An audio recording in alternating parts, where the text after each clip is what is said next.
ವಾತ್ಸಲ್ಯ ಮನೆಯನ್ನು ನಾವು ಮಾಡಿಕೊಟ್ಟಿದ್ದೇವೆ.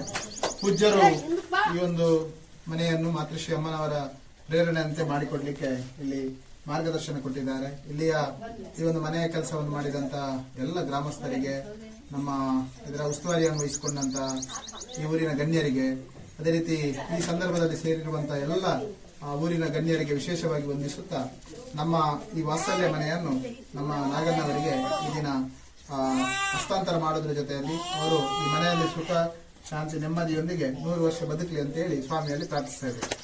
ದಿನ ವಿಶೇಷವಾಗಿ ನಮ್ಮ ನಾಗಣ್ಣವರಿಗೆ ವಾತ್ಸಲ್ಯ ಮನೆ ಹಸ್ತಾಂತರ ಮಾಡುವ ಕಾರ್ಯಕ್ರಮದಲ್ಲಿ ನಾವೆಲ್ಲ ಭಾಗಿಯಾಗಿದ್ದೇವೆ. ಶ್ರೀ ಕ್ಷೇತ್ರ ಧರ್ಮಸ್ಥಳ ಗ್ರಾಮಾಭಿವೃದ್ಧಿ ಇಡೀ ರಾಜ್ಯಾದ್ಯಂತ ಸುಮಾರು 20,000 ಜನ ಅಸಹಾಯಕರಿಗೆ ಪ್ರತಿ ತಿಂಗಳಲ್ಲಿ ಮಾಸಾಶನ ಕೊಡುವಂತ ಕೆಲಸವನ್ನು ಶ್ರೀ ಕ್ಷೇತ್ರ ಧರ್ಮಸ್ಥಳ ಗ್ರಾಮಾಭಿವೃದ್ಧಿಯಿಂದ ಮಾಡ್ತಾ ಇದೆ. ಈ ವಾತ್ಸಲ್ಯ ಕಾರ್ಯಕ್ರಮ ಮಾತೃಶ್ರೀ ಅಮ್ಮನವರ ಬಹಳ ವಿಶೇಷವಾದ ಕಾರ್ಯಕ್ರಮ. ಇಡೀ ರಾಜ್ಯಾದ್ಯಂತ 700ಕ್ಕೂ ಅಧಿಕ ಇಂಥ ಅಸಹಾಯಕರಿಗೆ ಮನೆಯನ್ನು ಕಟ್ಟಿಕೊಡೋದ್ರ ಮುಖಾಂತರ ಅವರಿಗೆ ಮಳೆ ಇರಬಹುದು, ಚಳಿ ಇರಬಹುದು, ಬಿಸಿಲಿಗಿರಬಹುದು, ಒಂದು ಒಳ್ಳೆ ರೀತಿಯಲ್ಲಿ ಬದುಕಲಿಕ್ಕೆ ಶ್ರೀ ಕ್ಷೇತ್ರ ಧರ್ಮಸ್ಥಳ ಗ್ರಾಮಾಭಿವೃದ್ಧಿಯಿಂದ ಇವತ್ತು ಇಂಥ ವಾತ್ಸಲ್ಯ ಮನೆಗಳನ್ನು ಮಾಡಿಕೊಡ್ತಾ ಇದ್ದೇವೆ. ಈ ಒಂದು ಅಸಹಾಯಕರಿಗೆ ವಿಶೇಷವಾಗಿ ಧರ್ಮಸ್ಥಳ ಗ್ರಾಮಾಭಿವೃದ್ಧಿಯಿಂದ ಪ್ರತಿ ತಿಂಗಳಲ್ಲಿ ಮಾಸಾಶನ ಕೊಡೋದ್ರ ಜೊತೆಯಲ್ಲಿ ಅವರಿಗೆ ಮನೆಗೆ ಬೇಕಾದಂತ ವಾತ್ಸಲ್ಯ ಕಿಟ್ಗಳನ್ನು ಕೊಡುವಂತ ಕೆಲಸಗಳನ್ನು ಮಾಡಿದ್ದೇವೆ. ವಾತ್ಸಲ್ಯ ಮಿಕ್ಸ್, ಆರೋಗ್ಯಕ್ಕೆ ಸಂಬಂಧಪಟ್ಟ ಹಾಗೆ ವಾತ್ಸಲ್ಯ ಮಿಕ್ಸ್ಗಳನ್ನು ಕೊಡುವಂತ ಕೆಲಸವನ್ನು ಮಾಡ್ತಾ ಇದ್ದೇವೆ. ಅದೇ ರೀತಿ ಅವರಿಗೆ ಸೂರನ್ನು, ವಾತ್ಸಲ್ಯ ಅಂತ ಹೇಳುವಂತ ಮನೆ ಕಾರ್ಯಕ್ರಮದ ಅಡಿಯಲ್ಲಿ ಸೂರನ್ನು ಮಾಡಿಕೊಡುವಂತ ಕೆಲಸವನ್ನು ಮಾಡ್ತಾ ಇದ್ದೇವೆ. ಈ ಒಂದು ನಾಗಣ್ಣವರಿಗೆ ಈ ಊರಿನ ಮತ್ತು ಗ್ರಾಮ ಪಂಚಾಯತಿನ ಮತ್ತು ನಮ್ಮ ಒಕ್ಕೂಟದವರ ಮತ್ತು ನಮ್ಮ ಕಾರ್ಯಕರ್ತರ ಒಂದು ಪರಿಶ್ರಮದಿಂದ ಇವತ್ತು ಒಂದು ಒಳ್ಳೆಯ ಮನೆ ನಿರ್ಮಾಣ ಆಗಿದೆ. ಅವರು ಒಳ್ಳೆಯ ರೀತಿಯಲ್ಲಿ ಈ ಮನೆಯಲ್ಲಿ ವಾಸ ಮಾಡಬೇಕಂತೇಳಿ ಸ್ವಾಮಿಯಲ್ಲಿ ಪ್ರಾರ್ಥಿಸ್ತಾ ಇದ್ದೇವೆ. ಇವತ್ತು ಧರ್ಮಸ್ಥಳ ಸಂಸ್ಥೆಯಿಂದ ನಿರ್ಗತಿಕರಿಗೆ, ಅಸಹಾಯಕರಿಗೆ ಗುರುತಿಸಿ ಅವ್ರಿಗೆ ಅವ್ರಿಗೆ ಬದುಕನ್ನು ಕಟ್ಟಿಕೊಳ್ತಕ್ಕಂಥ ಏನೇನು ಬೇಕೋ ಅವ್ರಿಗೆ ಸೌಕರ್ಯಗಳನ್ನು ಗುರುತಿಸಿ ಮಾಡ್ತಾ ಇದ್ದಾರೆ. ಅವ್ರು ಇನ್ನೂ ಹೆಚ್ಚಿನದಾಗಿ ಆ ಸಂಸ್ಥೆ ಬೆಳೀಲಿ, ಇನ್ನೂ 100 ಜನಕ್ಕೆ ಸಹಾಯ ಆಗಂತ ಕಾರ್ಯಕ್ರಮಗಳನ್ನು ಕೊಡಲಿ ಅಂತ ಹೇಳ್ಬಿಟ್ಟು ಈ ಸಂದರ್ಭದಲ್ಲಿ ಇನ್ನೂ ಹೆಚ್ಚಿನದಾಗಿ ಯಾರಾದರೂ ಈ ಥರದ್ದು ಇದ್ದರೆ ಅದಕ್ಕೆ ಗುರುತಿಸಿ ಇಂಥ ವಾತ್ಸಲ್ಯ ಕಾರ್ಯಕ್ರಮದಲ್ಲಿ ಇನ್ನೂ ಹೆಚ್ಚಿನ ಮನೆಗಳನ್ನು ಕಟ್ಟಿಕೊಡೋಕ್ಕೆ ಆ ಸಂಸ್ಥೆಗೆ ದೇವರ ಶಕ್ತಿಯನ್ನು ಕೊಡಲಿ ಅಂತ ಹೇಳ್ತಾ ಶ್ರೀ ಮಂಜುನಾಥ ಸ್ವಾಮಿಯಲ್ಲಿ ಪ್ರಾರ್ಥಿಸ್ಕೊಳ್ತಾ ನಾನು ಒಳ್ಳೆಯದು ಸ್ವಾಮಿ, ಅದು ಮಾಡಿಕೊಟ್ಟದ್ದು ಭಾಳ ಒಳ್ಳೆಯ ಬದುಕು. ವೀರೇಂದ್ರ ವ್ಯಕ್ತಿ ಅವರಿಗೆ ದಿವಸ ಅವರು ಸ್ಮರಣೆ ಮಾಡ್ತೀವಿ ಸ್ವಾಮಿ. ಈ ದಿನ ಧರ್ಮಸ್ಥಳ ಗ್ರಾಮಾಭಿವೃದ್ಧಿ ಯೋಜನೆ ಮಾಡ್ತಿರ್ತಕ್ಕಂಥ ಕಾರ್ಯಗಳ ಒಂದು ಸತ್ಕಾರ್ಯ, ಅಶಕ್ತರನ್ನ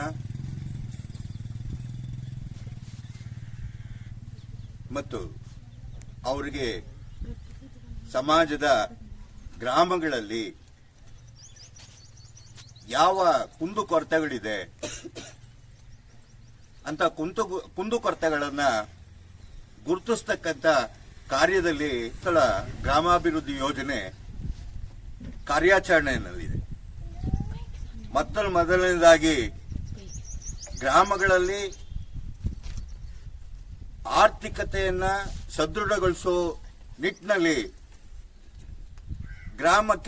ಗ್ರಾಮದ ಜನತೆಗೆ ಏನು ಬೇಕು ಅಂತಕ್ಕಂಥದ್ದನ್ನ ಗುರುತಿಸಿ ಅವರಿಗೆ ಆರ್ಥಿಕವಾಗಿ ಅವರ ಒಂದು ಕಾರ್ಯಯೋಜನೆಗೆ ಅನುಗುಣವಾಗಿ ಆರ್ಥಿಕ ಸಹಾಯವನ್ನ ಮಾಡಿಕೊಂಡು ಬಂದಿರತಕ್ಕಂಥದ್ದು ಒಂದು ಕಾರ್ಯ. ಆದರೆ ಮತ್ತೊಂದು ಕಡೆ ಏನು ಮದ್ಯಪಾನ ಚಟಗಳಿಗೆ ಬಲಿಯಾಗಿ ಯುವಕರು ತಮ್ಮ ಆದಾಯದ ಬಹುಪಾಲನ್ನ ಈ ಒಂದು ದುರಾಭ್ಯಾಸಕ್ಕೆ ಬಲಿಯಾಗಿ ತನ್ನ ಕುಟುಂಬದ ಆರ್ಥಿಕತೆಯನ್ನ ಕಳ್ಕೊಂಡಿರ್ತಕ್ಕಂಥ ವ್ಯಕ್ತಿಗಳನ್ನ ಗುರುತಿಸಿ ಅಂಥವ್ರಿಗೆ ಮಧ್ಯವರ್ಜನ ಶಿಬಿರಗಳನ್ನ ಏರ್ಪಡಿಸಿ ಸಮಾಜದಲ್ಲಿ ಕಾರ್ಯೋನ್ಮುಖವಾಗಿರ್ತಕ್ಕಂಥದ್ದು ಎರಡನೇ ಅಂಶ. ಆದರೆ ಮತ್ತೊಂದು ಈ ಅನಾಥ ವೃದ್ಧರನ್ನ, ಮಕ್ಕಳು ಮರಿ ದಿಕ್ಕೇ ಇಲ್ಲದಂತ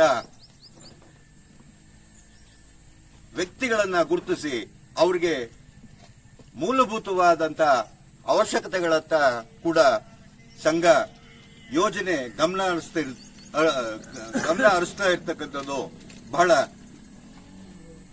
ಗಮನಿಸಬೇಕಾದಂತ ಅಂಶ. ಇವತ್ತು ಈ ಗ್ರಾಮದಲ್ಲಿ ಬರಗೂರಿನ ಅಗ್ರಹಾರ ಗ್ರಾಮದ ವಯೋವೃದ್ಧರು